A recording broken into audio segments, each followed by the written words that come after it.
নেই নাকি, তার গাড়ি বাড়ি কিচ্ছুই নেই। এই মিথ্যাচার আসলে মিডিয়ার দৌলতে যে সবচেয়ে অসৎ তাকে সততার প্রতীক করে বাজারে বিক্রি করেছে।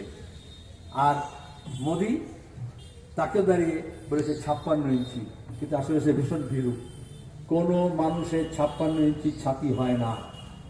পালোয়ানরা যারা লড়ছিল, যারা পদক ফেরত দিয়েছে, ওই যে ব্রিজভূষণ ভার্মার মলেস্টেশন কেস, তার বিরুদ্ধে একটা এফআইআর নিতে পারেনি। বিজেপি সরকার সাহস দেখাবে? হাতরাসে মহিলাদের উপর অত্যাচার হয়েছে, কিন্তু তার বিরুদ্ধে মামলা করেনি। আসিফা কাণ্ডে বলেছে ধর্ষকের পক্ষে দাঁড়াতে হবে। বিলকিস বানুর ধর্ষকদেরকে বাইরে বাইরে বার করে নিয়ে এসে মালা পরিয়েছে। এরা কখনো ন্যায় করতে পারে না। যদি ন্যায় করতে হয় তাহলে ন্যায় প্রতিষ্ঠা করতে হয়। নির্বাচন আপনাদের হাতে সুযোগ করে দিয়েছে। গত নির্বাচনে সিএনআরসি বলে এমন ভয় দেখিয়েছিল, তার আগের নির্বাচনে পুলওয়ামা বালাকোট দেখিয়ে এমন ভয় দেখিয়েছিল। আজকে দাঁড়িয়ে কোনো ভয় নয়, কোনো লোভ নয়, কোনো প্রলোভন নয়।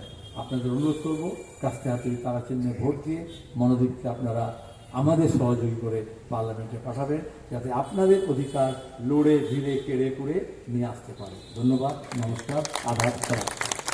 ঘরের মধ্যে থেকে ঠান্ডা হাওয়া বেরোয়, আর একটা ছাদে বা বারান্দায় বা বাইরে একটা রেখে দেয় না, অফিসের বাইরে রেখেও থাকতে পারে, সেখান থেকে গরম হাওয়া বেরোয়, ঠিক না?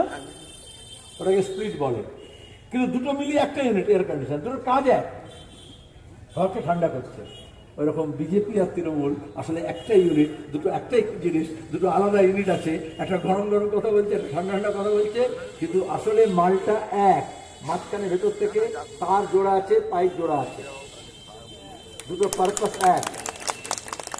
যারা বলেছিল ঘাস ফুলকে কমল ফুল টাইপ দেবে আর কমল ফুলকে ঘাস ফুল টাইপ দেবে, দুজনে মিলে বাংলার মানুষকে এপ্রিল ফুল বানিয়ে ছেড়ে দিয়েছে। এই জন্য এবার মানুষ ঠিক করেছে উভয়কেই শাস্তি দিতে হবে।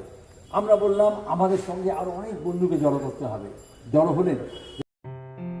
আসন্ন লোকসভা নির্বাচনে রাজ্যের প্রতিটি প্রান্তে বামফ্রন্ট প্রার্থীদের জয়ী করুন।